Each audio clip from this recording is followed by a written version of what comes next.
Yo, it's your boy Prestigious Gamer back with another video, and today we're going to be talking about the Smuggler's Run DLC. So basically, Rockstar thought it would be a good idea to fulfill the ask and pleads for new aircrafts in the game besides just the overpowered Hydra, and nothing could beat it before this. Maybe the Oppressor if you're good with it, but it was pretty overpowered if you were a good Hydra pilot. So basically, they added new aircrafts that couldn't compete, like the Molotov, the Rogue, and other aircrafts. If you go on Warstock, Cash and Carry, you'll see a large majority of them. These include the LF-22 Starling, this includes the Rogue, this includes the V-65 Molotov, and this includes the Tula, or all of the newest Warstock aircrafts. So in addition to this, they included hangars.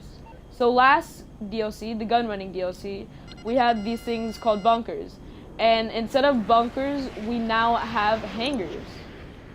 So there's two hangars down in LSIA. They're called, the cheapest one is in LSIA actually. The first one is called hangar number 1, LSIA hangar number 1. And the second one is called LSIA Hangar A17, which is A17, And then the next set of hangars are located in Fort Zancudo. There's Fort Zancudo A2, which is the most expensive one. There's Fort Zancudo Hangar 3,499, and there's Fort Zancudo Hangar 3,497. So cheapest in LSIA, most expensive in Fort Zancudo. So the most expensive ones in Fort Zancudo, because as I've done some of the missions, I've seen that like if you have a hangar in LSIA, most of the time you have to go across the map to get your supplies. So that's why I think it increases the value of the Fort Zancudo ones. And the Fort Zancudo ones also give you low-level clearance from the military base. So that's a pretty cool add-on to it. But for me, the LSIA one was a better investment because I've had the Fort Zancudo one and I've had the LSIA one. And the LSIA one was much calmer. There was less people there. And it's just a better save on money if you're not that rich, whereas the Fort Zancudo is for more of the wealthier population. And when I had the Fort Zancudo one, at least in my lobby, it was overpopulated. There's people dropping carpet, there's people carpet bombing the outside of the hangars, and for me it was 4 miles away from where I lived, whereas LSIA is only 2 miles away from where I live. So now we're gonna go into my hangar, the one that I bought in LSIA. And the hangar is basically what they're used for if you get the aircraft workshop, which is an extra 500, 800K, I believe. I'm not too sure about that, but it lets you modify your aircrafts, like add EMS upgrades, add weapons, add flares, which is a new countermeasure. You can even put your Hydras in here and other vehicles from past DLCs. So, in my opinion, the best two aircrafts and the Smuggler's Run DLC, I've tested a large majority of them, and in my opinion, I like the Rogue the best because you get the most bang for your buck. So it's a cheap plane. The base price is 1.5 million and the trade-in price is 1.2 mil. And on the plane you have explosive MG, which is a machine gun. You have rockets.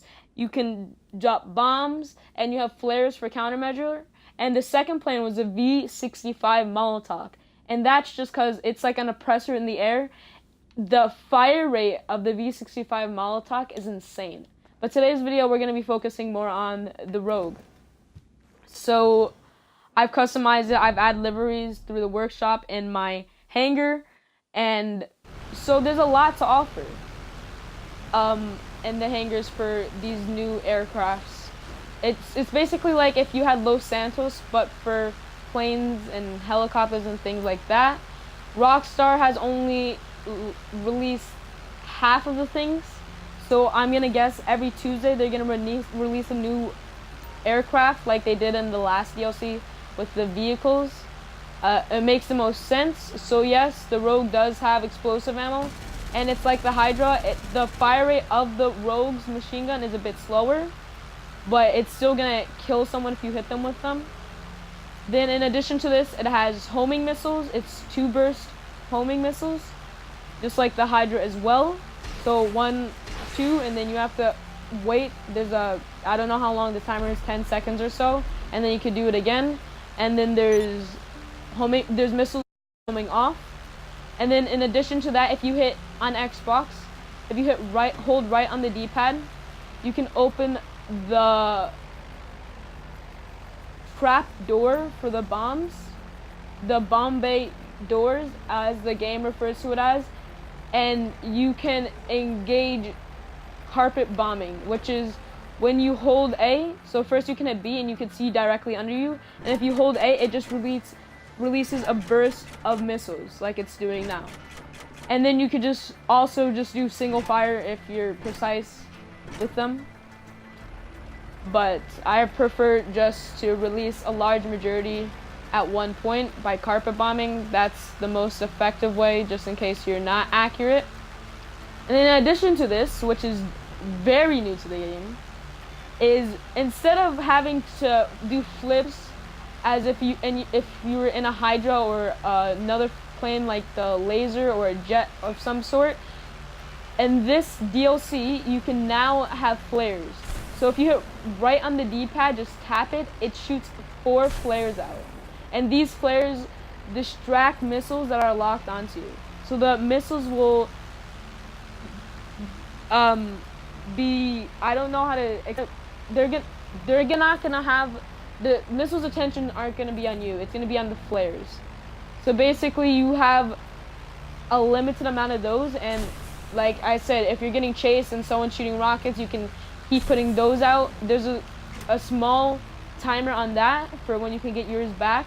But overall, I think that the Rogue is a good plane. You get the most bang for your buck. It's like the Tampa in the air. You have all these weapons that like some things only have. Like, for example, the Molotov, it doesn't have the explosive machine gun. It only has the rockets and a regular machine gun. And some jets only can drop the carpenter bombs like I showed you before. The Molotov cannot do that actually. That's one of the ones that can't do it. But yeah, the Rogue can do everything. And it's only $1.2 million, $1.5 if you're lazy and you don't want to do the cell missions. It's only 6 cell missions if you want to get the trade price, which isn't too bad. And it's a nice plane. Just like the handling of it is pretty good. Like, I'm about to crash, but yeah.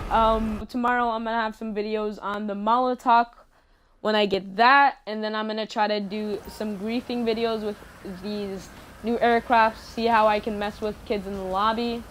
Again, I'm Prestigious Gamer. Please like and subscribe, and thanks for watching. Peace!